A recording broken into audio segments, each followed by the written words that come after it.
So we have a lovely commenter, Carl's4948, in chat right now, thinking that he can't find anything out about us until we publish our code base at beta. That's completely false because, and he seems to be like technically minded since he's just claimed that he can write any piece of software for $600,000. So I'm just gonna, can I do a little bit of geek speak to him? Yeah, go for it. Geek it out. Okay, cool. Okay, cool. So, Carls, we use an agile delivery methodology. It's called frequent delivery. It's a frequent delivery model. That means that ever since the first moment that we had this idea for the project, we held monthly public delivery meetings. In those public delivery meetings, we talk about architecture, we talk about infrastructure, we show technical diagrams. There is every type of use case diagram, workflows, everything under the sun has been released. It's all been published also on our website. You can go back and see every single thing that our development team has done on a monthly basis, all the way through from the beginning of this project right up until now. You'll see at the end of every single month, half an hour of us going through point by point what we've developed that month, how we're doing it, and then reflecting back on our development and delivery plans. So there is no reason for you to have to wait for the Git to be released to be able to see what we're doing. Also, in terms, so I'm so sorry because I know for a lot of people none of what I'm saying is making sense right now, but it's also important for techies to understand that this is the real deal. Like this is not only have we built something amazing and cool and cute, but we've actually engineered serious technical solutions. So we're the only social media application that I know of that has engineered and done proof of concept for an encrypted user data store. I'll try not to speak Greek now. Panquake, when you hit our website and then you sign up for an account, the information that you, like your password and like whatever account data, etc., all gets put in a neat little encrypted package on your device, and it is not saved by our network. So Panquake doesn't have your account data. Imagine a social media service that doesn't actually hold your account data. And if we can't hold your account data, we can't give your account data to anybody. So if the FBI comes knocking on our door, guess what? Oh, sorry, we don't have the information you're looking for. They can download a copy of our public blockchain and they can see the information which you chose to make public when you sent a message to the public. They cannot obtain any of your personal information. We've gone even further than that. We don't collect any, we don't do any browser fingerprinting. We don't do any geolocation. We do absolutely nothing that would in any way identify you as a user and produce data which would be retained by our network. All of the communications on our network are peer-to-peer and encrypted. So you don't even connect to Panquake when you're using Panquake. You connect to other people who are using Panquake all around the world and you pass messages between you. And then the validity of the data isn't assessed by Panquake. It's a blockchain product. So users together perform a consensus process, validate data, and publish it to the blockchain. So we aren't the ones deciding what happens or what goes where. And also because it's a blockchain product, and just one more thing, sorry, I'm so sorry to turn this into a technical lecture, but I do think it's important. Our blockchain is a non-financialized blockchain. What that means is that the records on our blockchain aren't movements of money. Usually a blockchain has smart contracts and money moving from place to place in transactions. On the Panquake blockchain, transactions are text, content, messages that people want to publish to their timeline for other people to see. So we've created a non-financialized blockchain. There's no like crypto coin or anything like that associated with it. This is not a money-making exercise. This is about verifying that your data has been published, that everybody who follows you has been able to see it. We've also engineered special functionality which allows you to send messages to everyone who follows you at one time. Imagine if you could send a tweet and know that everybody who follows you gets that tweet. This is like just next level compared to the constant restrictions of flows of information that big tech are inflicting upon us. No, sorry. Keep going. Graham, you can read if you want. There's like so many questions from people, and I want to answer them all. Someone's asking, Well, we can. as the content data grows on the device, does that mean they need more storage on their device? No, because the content is stored on blockchain because it's content that you've put out to the world because you want people to read it. It doesn't have to be stored on your phone.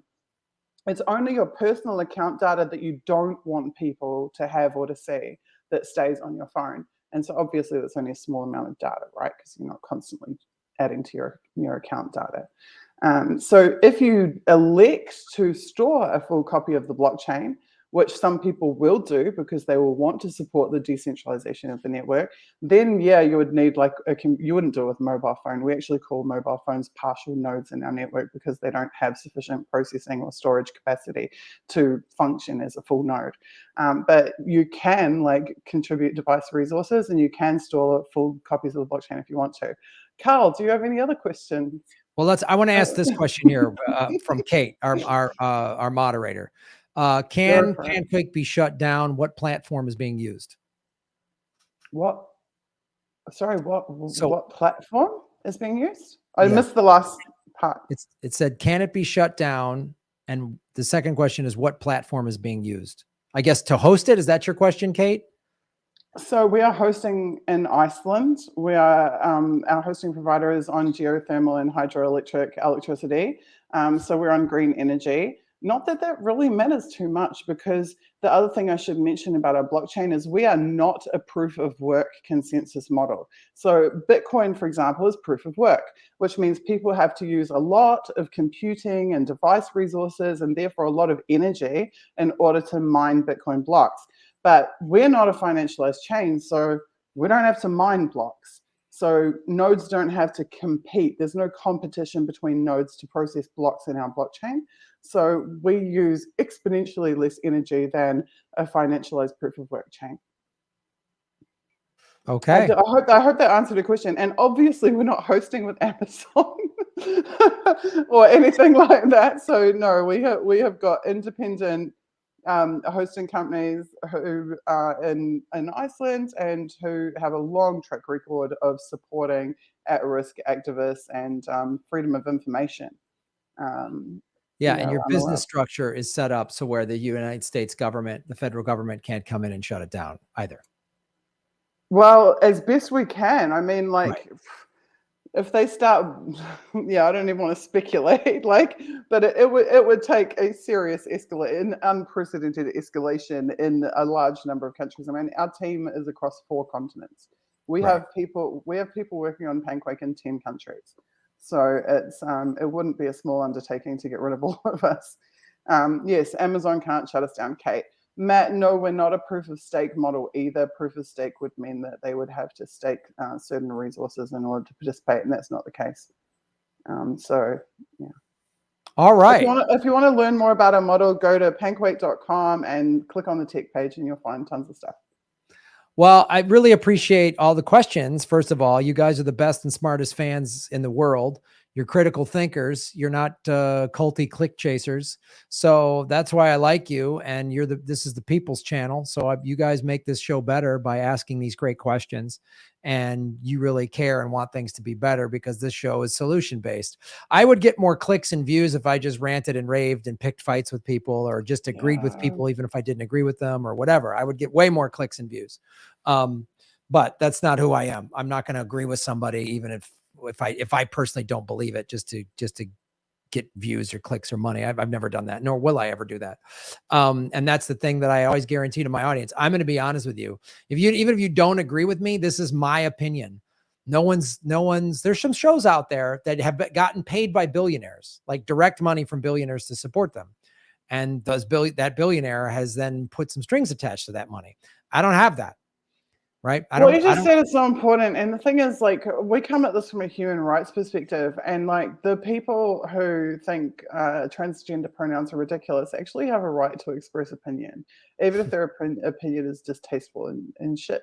And the people who think that, it's of critical importance, they also have the right to speak and have an opinion as well. And if we don't have both of those, we are in dangerous freaking waters, man. Whenever a society is all on board with one thing, it never works out well, like historically. Like, we need to have diversity of thought, we need to have diversity of opinion, we need to be able to interact with people who completely disagree with us, we need to be exposed to different ideas, and we need to feel free to speak and express ourselves and not feel like no one feels free at the moment. No one feels free on social media. I don't feel free on social media. None of my team feel free on social media. And like, what kind of slaves have we become that we can't even speak anymore? And the Universal Declaration of Human Rights, which, sorry, but I mean, I actually believe in fundamental human rights, regardless of any failings of the UN. There are inalienable human rights which no government is supposed to be able to take away from us, no matter what law they pass, no matter what, what the way the shifts in society, the pressures in society.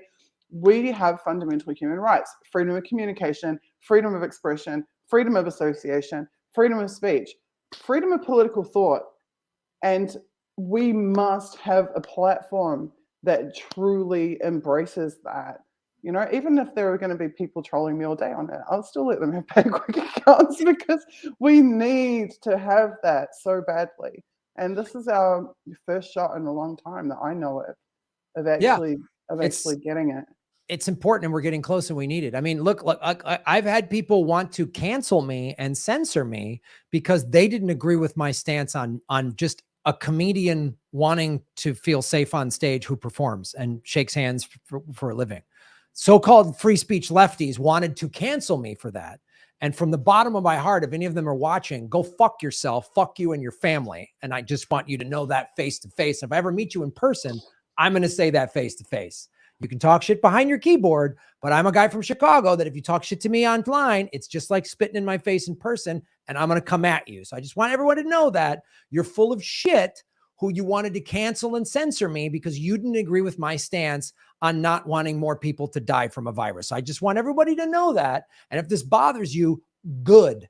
I doubled down on it and I went after you. Go fuck yourselves. Not naming names, but you know who you are. You know exactly who you are, and you're weak, stupid people. But that's not what we're here to talk about. We're here to talk about Panquake. And I'm fed up, and I have no faith in indie left media. I have no faith in the left, but I have faith in Panquake. I absolutely have faith in Panquake. I don't have much faith in the human race. I don't have any faith in America. America as we know it, the 50 United States, in 5 to 10 years, it's not going to be. We're going to be in a civil war. People are going to be murdering each other, and it's going to be a hellscape. But if we got Panquake, we'll actually be able to get legitimate reporting on this awful civil war and the collapse of society, which we're not getting out of Ukraine. We're getting America's propaganda, and we're getting Russia's propaganda. The first thing to die in war, of course, is the truth. So a lot of that civil war, I mean, that's being perpetuated by the way that people are being divided and conquered, and sure. the labeling that's occurring. Like, I was looking today at Rachel Blevins' Twitter, and RT America shut down. Rachel doesn't even work there anymore. She doesn't. She's still labeled Russia affiliated state media, and she's a chick in Texas, man. She's from friggin' Suzie, Texas.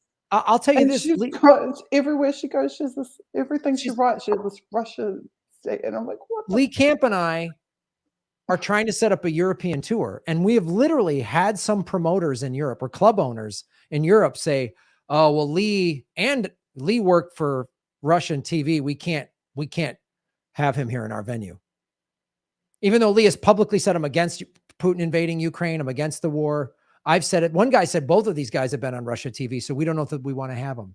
I mean, I'm just going to tell you that right now. It's. I don't know if this European tour is going to happen because people think that Lee and to a certain extent myself, because I've been on numerous RT shows. I've been on Redacted. I've been on Crosstalk with Peter Lavelle numerous times. And I was like, how am I a Russian puppet when I go on Peter Lavelle's show and I would debate with conservatives and neoliberals?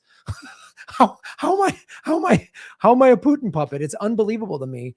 So because you're not expressing approved thought on an approved platform to climb up over other people's bodies to extract some reward from the hierarchy that governs us. That's why.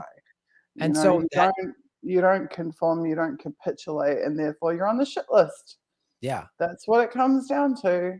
And they're doing a very effective job at limiting my and other people's abilities to earn a living, which that's how you do it.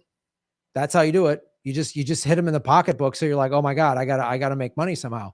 How do I make money? But part of that, or in fact, a major part of that, there's cutting off services like PayPal, which also happened to Panquake last year, I might add, long before it happened to some other large indie media publications. They actually came after us first.